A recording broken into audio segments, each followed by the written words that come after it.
ஒரு நிமிடம் யோசியுங்கள். நீங்கள் மொழிபெயர்க்கும்போது நீங்களே அந்த அநீதியின் கருவியாக மாறினால். பிரியா ஒரு திறமையான சைகை மொழி மொழிபெயர்ப்பாளர். அன்று அவள் ஒரு கார்ப்பரேட் நேர்காணலில் இருந்தாள். ஒருபுறம் காது கேளாத வேட்பாளர் அர்ஜுன், மறுபுறம் நேர்காணல் நடத்தும் மேலாளர். முதல் கேள்விகள் சாதாரணமாக இருந்தன. திடீரென்று மேலாளர் கேட்டார், உங்களுக்கு என்ன மருந்துகள் சாப்பிட வேண்டியிருக்கும்?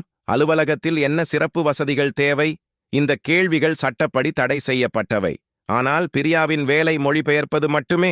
அவள் நிறுத்தினாள். உள்ளே ஒரு போர்.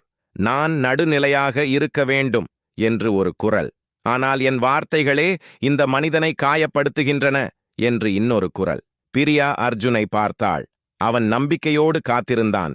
அவள் மேலாளரிடம் நேரடியாக சொன்னாள், இந்த கேள்விகள் சட்டத்திற்கு எதிரானவை. நான் இவற்றை மொழிபெயர்க்க மாட்டேன். அரை அமைதியானது. அர்ஜுனுக்கு அந்த வேலை கிடைக்கவில்லை. ஆனால் அவன் புகார் கொடுத்தான். விசாரணை நடந்தது. பிரியா ஒரு ஒப்பந்தத்தை இழந்தாள். ஆனால் ஒரு மரியாதையை வென்றாள். நடுநிலை என்பது எப்போதும் நேர்மையல்ல. சில நேரங்களில் பேசாமல் இருப்பதே மிகப்பெரிய தவறு.